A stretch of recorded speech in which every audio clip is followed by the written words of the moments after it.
Hello, the purpose of this presentation is to review your syllabus. While this may not be the exact syllabus we're using, I am using this syllabus in order to show you some important items that you need to know in the syllabus. At the very top are our course times, and then in this area is all the normal information, and my office hours are not going to be the same that are on here because I have not revised the syllabus yet. We have a YouTube channel, which is here, and we have a Facebook page, which is here. You can read over all the information. There's all these standards that we're required to meet because this is an accredited program. So that is everything that we're required to teach. And then these are the specific course objectives that we are going to accomplish this semester. So I want to go over some policies with you. I'm going to go over them in a general way, but you need to read the syllabus and get the details for more information. So this class runs like a work site or a job. So a lot of the policies that are in place are put in place to mirror what will happen in the workplace or in your internship. So the main aspect of this course is that you plan, implement, organize, and evaluate health fairs. And so in this part, it talks to you about the health fairs.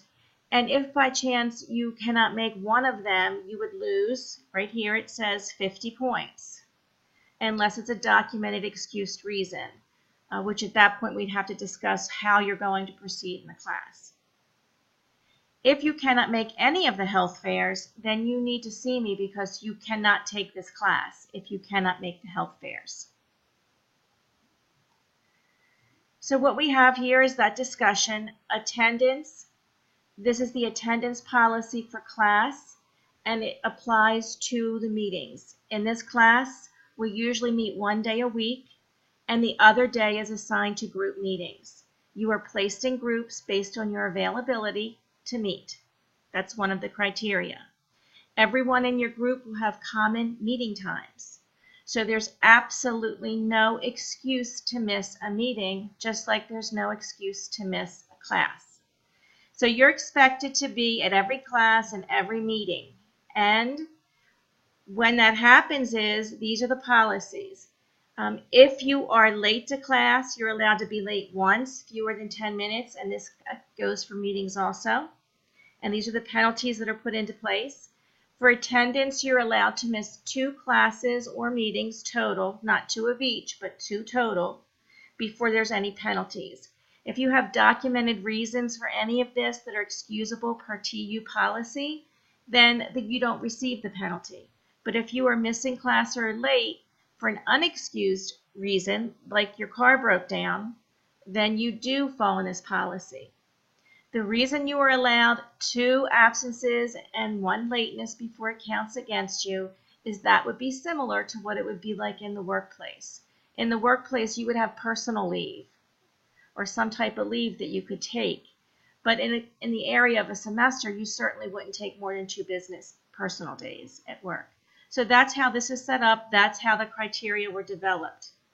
Also, if you leave early, that is taken.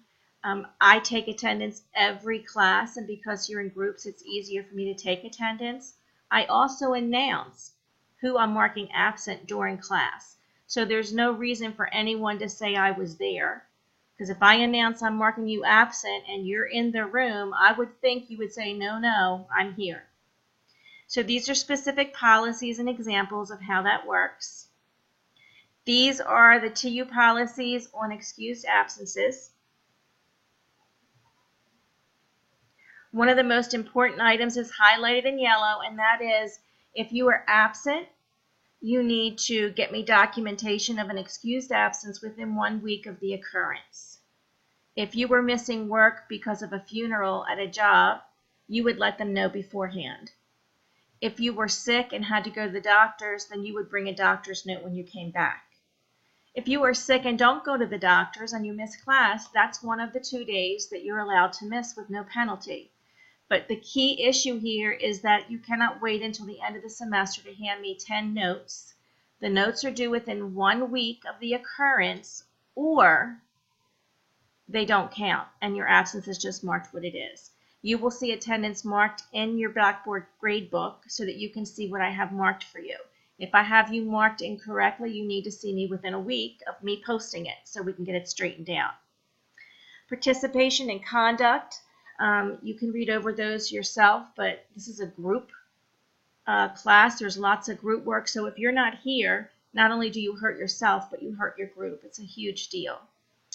It talks about that. My policy on electronic devices is that you need to have a device with you in class that you can use, or you need to bring devices with you to your meetings. However, your device should only be used for coursework or for what you're doing in your meeting. It is completely unacceptable to use a phone or a device for anything except your work while you're in the class. If I catch you doing that, I'm going to ask you to leave after one warning, and if I ask you to leave, that counts as an unexcused absence. I know everyone is attached to their electronic devices, but I really don't think any of us are so important that we have to check our social media pages or other items while you're in class. There's nothing really that important going on. The attendance is based above. Academic integrity. The department's policy is that anyone caught cheating will be sent over to the student affairs group for review. The policy link is here. I will check it before I post your syllabus to make sure it still works. These are all examples, but these are not everything. There are other items that fall into inappropriate behavior for academic integrity. It's your responsibility to know what they are. The minimum that will happen to you is you will get a 0 on the assignment if you're caught cheating, and you will be sent over to academic affairs. A 0 on the assignment is the minimum that can happen. So communication, I pick up emails for this class usually once a day, and it's usually in the morning before 7 a.m. I pick up emails Monday through Friday. I don't typically pick up emails on the weekend unless there's something really urgent going on in our classes. I might pick up emails more often than that, but that is minimum of when I will pick up my emails. You typically will hear from me within a day of me reading your email. So if you send it on a Monday, you'll hear from me by no later than Tuesday. If you send it on a Friday at 6 o'clock at night, you will not hear back from me until Monday. You need to make sure that you are professional in your communications. If you're unprofessional, I'll tell you once, and then I will just stop responding to you. Here I have use of my cell phone. My cell phone number is on the front. It's for texting or if we set up a phone conference call. I have never had to put this in my syllabus, but after last semester, I feel obligated to explain to you what an urgent matter is. Not everything is urgent. So you should use my cell phone if there's an urgent matter. And these are examples. You know, your immediate family's rushed to the hospital, or your car breaks down or something like that, and you're going to miss or be late to class. Text me and send me an email. If your computer crashes and you can't submit your work, that would be text me and submit an email. But again, both of those would require documentation. It's Friday evening and you're working on a project that's due Monday and you realize you cannot find something related to the assignment.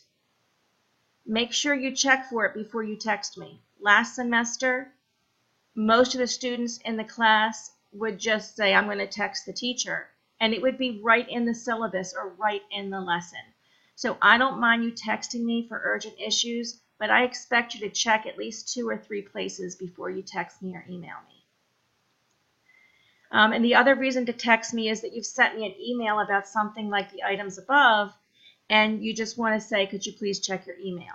I do that pretty quickly because I figure it's an important email. So for example, if you're the person who sent me an email Friday at 6 o'clock at night and it's very important that you hear back from me before Monday morning, you would say, could you please check your email? And that to me, I know then that it's so urgent that it cannot wait till Monday. And then here are some examples of things that clearly are not urgent. And I say clearly because they're clearly not urgent to me. But after last semester, these are not urgent. And I just want to make clear, there are other items in here that are not urgent, but these are set as a guideline of what is urgent and what is not urgent. Your lack of taking notes or your lack of attending class or your lack of paying attention, those are not urgent to me unless they were excused.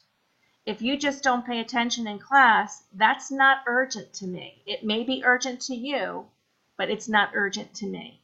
So keep that in mind.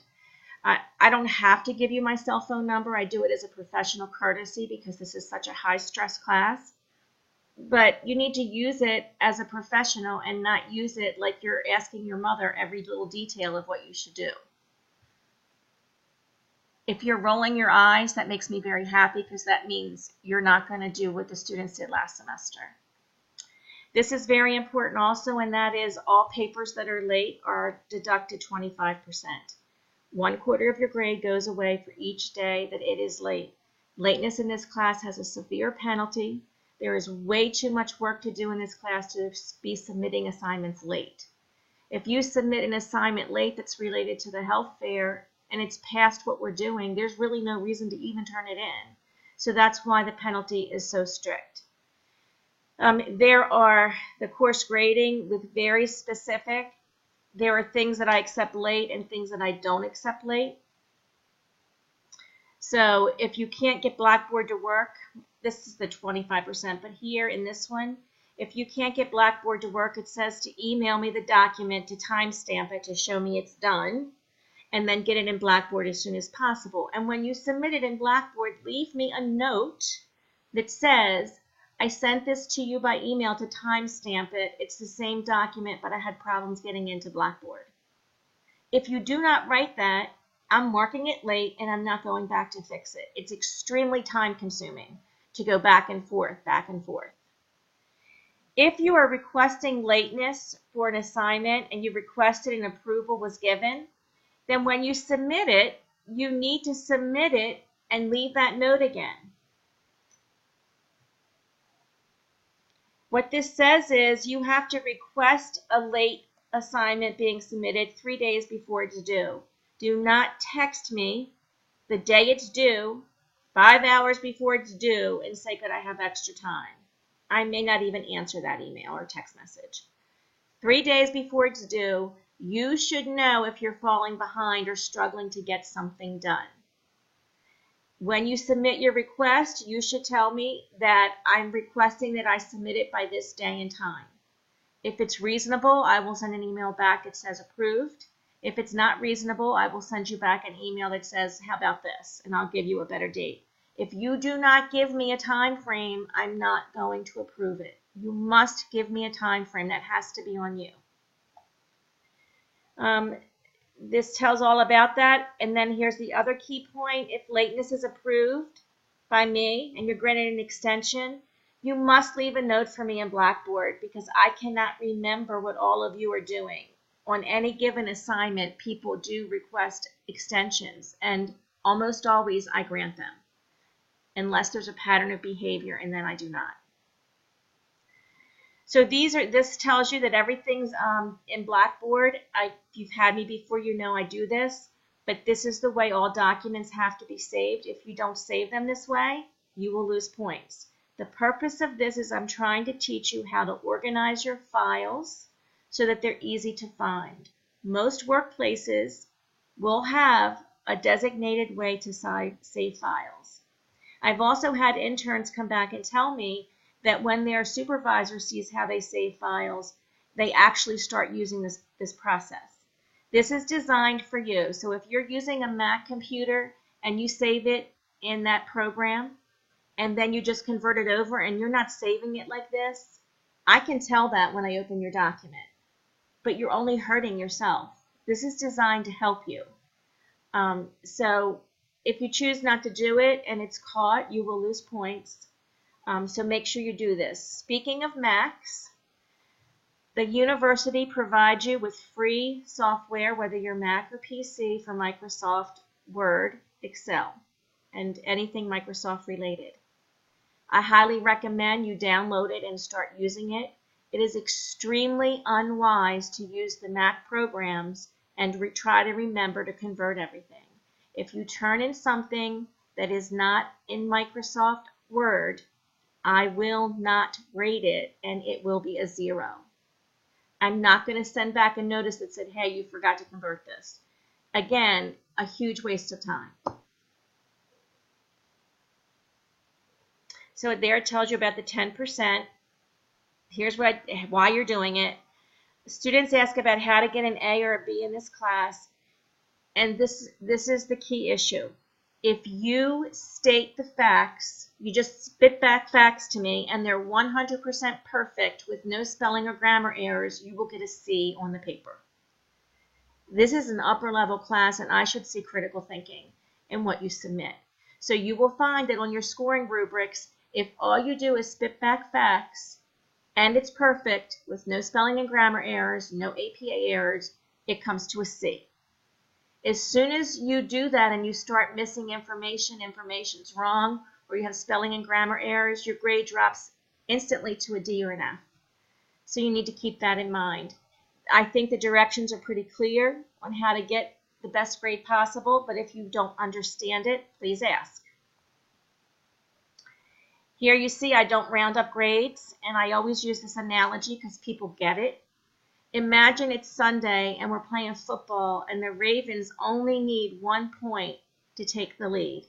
It's fourth quarter, and they go up to the ref and they say, could you just give me 1 more point so I can win the game?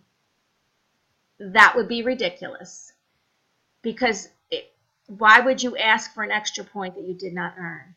And so I feel the same way in this class. If you do not earn the points, I'm not giving them to you. This is like a job where you get a paycheck. You do the work, you get paid. You miss assignments, you don't get paid. And the paycheck in this class is your grade. Here it tells you that if any time during the semester your average drops below an 80%, you need to worry about your grade because of how much weight happens at the end of the semester because of the timing of papers that you submit. These are the assignments. I do think this is pretty accurate at this point, but I'm still working on it. Your large papers come to 2/3 of your grade. That might go up to 70%. I'm still working on that. And what that means is if you do not have a C average on these papers, you will not get a C in the class. So if you throw together sloppy papers that do not do what you're supposed to do, you can expect a D or an F. This is different from last semester. And I've been working on this for a year because I don't want people who fail their papers to pass the class. That's just not appropriate. These papers are where you show how much you understand about planning. Then there's an example in here of things. There's 2 extra credit assignments. That's all there is. There's no more than that. Each one, I believe, is worth 5 points. That comes to 10 points. That is, I believe, 2 percentage points increase in your grade. So that's substantial. In here it should say, and if it doesn't, it will say by the time you get it, I am only accepting Microsoft products. There it is, right there. If you turn in something in a PDF or in Mac product or HTML, I'm not grading it. It's too much time wasted because I actually have to do things to convert it, or to try to give you feedback on a PDF is very difficult. Therefore, turn it in Microsoft Word. That is the only program I am accepting. There are descriptions of the assignments that go through the next several pages. And again, these are going to change slightly because I'm working on changing the grading process. What's very important is you have, I think, 17 online reflection assignments. Sometimes you have 1 due a week. Sometimes you have 3 due a week or 4 due a week. They're very brief. They're designed to help you get feedback before you turn in a paper. So what you're doing on your reflections is almost like a draft of your paper. I give you feedback so you don't make the mistakes on your paper. These reflections are not accepted late. If you turn in something in this area late, it's a 0. That's just the way it is. I don't count all 17 of them. I only count some of them, and the number that I'm counting is changing, so I have to go back and recalculate everything. But if you turn in an assignment late on a needs assessment and we've moved on to evaluation, that's a waste of your time and my time. You just need to move on and get caught up. So do not, if you turn them in late, I will not even look at them because there's too much time involved in looking at late stuff. The rest of this are the larger papers in the class. Some of it has changed. Some of the point structure has changed. So again, when you see your syllabus, it will be correct. Again, some of these assignments have changed, but the overall idea, you need to read what the assignments are. And then the next thing we have is your course outline of what happens, the schedule. Right now, at the top of this page, these dates are correct. You just don't know whether which health fairs you're going to. You will find out the first day of class. There are meetings that have to be attended in the beginning of the semester. So we're just going to work through these things. We'll talk about it the first day of class. I'll see you 2 days the first week because we have so much to do. So that's everything. As in the Blackboard presentation, there is a calendar in there. You will also get a calendar from me that you can print out if you like. The calendar in Blackboard will fix itself if I ever change a due date. The calendar that I put in there, I do not fix. It's what it is, and if dates change, you just need to fix it on your own. So it's extremely important that you actually read in detail the syllabus. I will not go over it again in class because this is something you can do on your own. So make sure you read over it, you understand it. If you have questions at any point about the syllabus, make sure you ask. And then moving on, I look forward to seeing you in class. I look forward to working with you, and I look forward to helping you learn how to apply all the information you have learned in this program.